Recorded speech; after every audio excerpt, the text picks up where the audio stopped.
You have 3 minutes. Thanks, Mr. Mayor. Before I start on my time, I'm sorry to do this to you, having just been elected, but I want to make a point of order.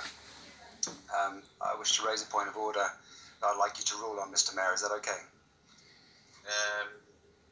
I would need to consult on that, but go ahead. Can I come in? Come in, thank you. Thank you, Alison. Yeah. Yes, if Councillor Bartley would like to just explain what his point of order is and what his which rule of procedure or law that he has up to a minute under the rules of procedure to explain what that is before you rule on that, and I'm happy to advise after he's spoken. Thank you. My apologies, I'm really not trying to disrupt proceedings, but I am really concerned about what's going on here with these proposed changes to the Constitution. The point of the Constitution is on page 131. It's part 3, rules governing how the Council operates, section 2, access to information procedure rules 5b. This is about all reports that are presented requiring decision need to have reasons given. And these changes to the Constitution, although there is a section in the report entitled Proposal and Reasons, there are no reasons given in this report for the amendments to the Constitution, which the Council is now being asked to both note and approve. And they aren't given in the appendices either, or the schedule of changes. It isn't that there aren't comprehensive reasons given, it's just that there are no reasons for these changes, with the one exception, which is the online meeting changes. But the substantive changes to the Constitution have no reasons given, and therefore this is unconstitutional. And I don't see how we can, as a council, make this decision when it is clearly breaking the Constitution to do so without the reasons given. The Constitution itself is very clear that any decision, and that the reason for the Constitution, it says in the intro to the Constitution, is that... It's up, Bart. Okay, I probably said enough. Go ahead. Okay, as Councillor Bartley and I have discussed over email today his concerns at length, I think. I'm aware of what his concerns are, Mr. Mayor, but having considered his points, it doesn't appear to me that there is any material breach of the Council's Constitution which would render any decision unlawful on this item, and or indeed in breach of the Constitution. I therefore recommend that the Mayor notes Councillor Bartley's concerns and allows the report to be voted on, and obviously Councillor Bartley will have his opportunity to raise his concerns in his 3 minutes speech. That's my response to the point of order. Thank you very much, Alison. So should I repeat that, Alison? I think you just need to rule now on whether you are accepting the point of order or not, and move on. No, so thank you very much, Councillor Bartley. I do know your concerns, but we will be going forward voting on this motion. If you would like to raise your concerns in your 3 minutes, then please do. You now have 3 minutes. Thank you. Mr. Mayor, I'm sorry, but I'd like to raise a second point of order. One of the purposes of the Constitution, it says on page 10, is to ensure that those responsible for decision making, yourself, Mr. Mayor, you've just made a decision. These decisions should be clearly identifiable to local people, and there should be a clear explanation for the reasons for the decision. I don't think that the monitoring officer gave a clear explanation for the decision, and you gave no explanation for your decision. I would therefore request that that point of order be considered. It's page 10 of the Constitution.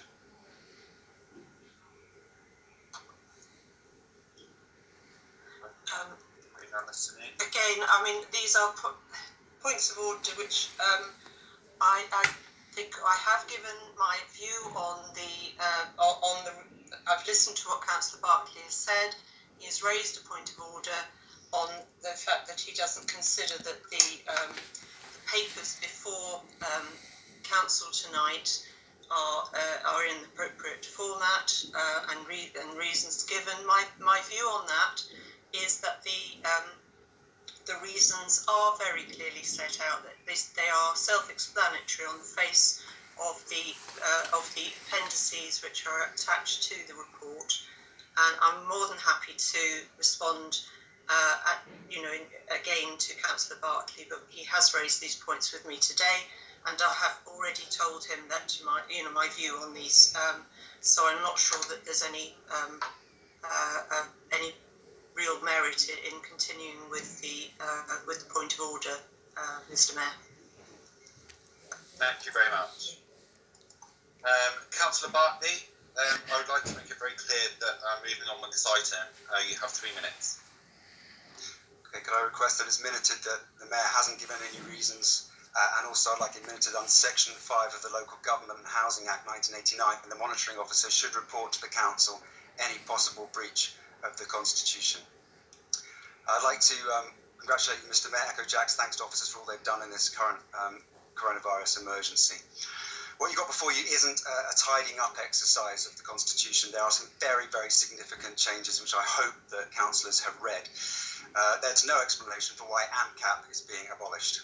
What is replacing AMCAP, if it is to be abolished? We need much more. We need some clarity or detail on the proposed capital expenditure dispersal process, participants, governance, decision-making form and criteria. There is no explanation for these decisions. But Mr. Mayor, there's one particular change I want to focus on in the changes to the Constitution we've been asked to pass. I'll begin by saying I totally recognise, the Green Group recognises that it needs to be swift and effective decision-making in times of emergency. Of course there does. But there's a major change here which hands significant power to the Chief Exec that I would like to draw the Council's attention to and urge the Council not to approve, but simply to postpone this decision so it can have proper scrutiny. We all acknowledge that scrutiny is really crucial to us making good decisions. Now, for those that haven't read it, under the proposed change, the Chief Exec could take on the decision-making powers of the Leader of the Council, the Cabinet, or any Council officer.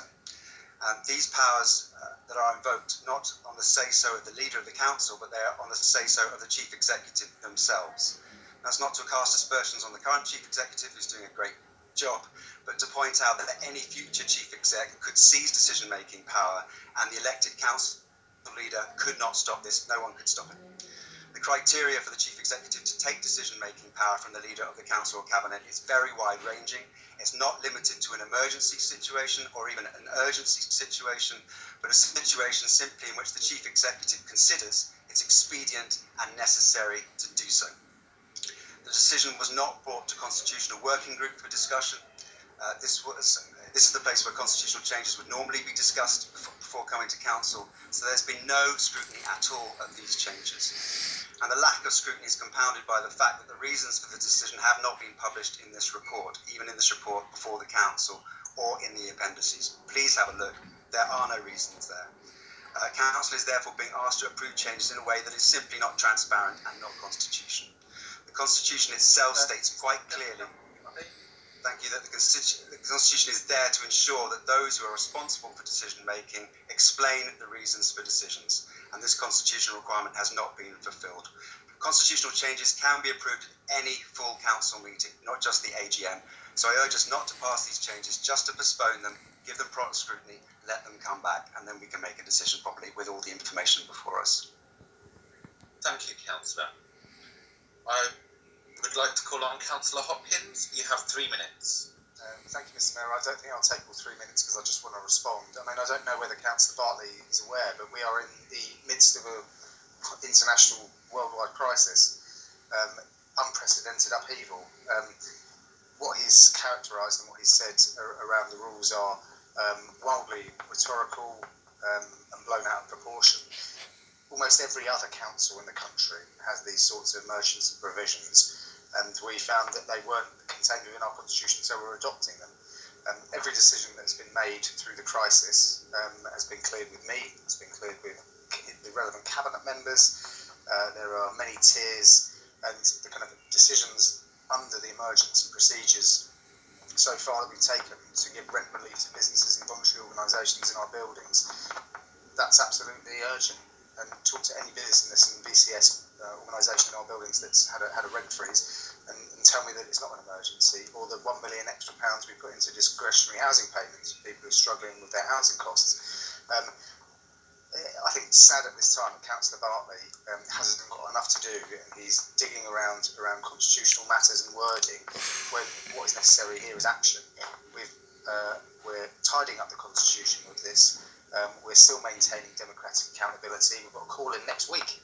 So I think his concerns are overblown and one for headlines, but I fully commit to the changes to the constitution and urge colleagues to vote for them. Thank you. Thank you, Councillor. Thank you, speakers. We will now vote on the report.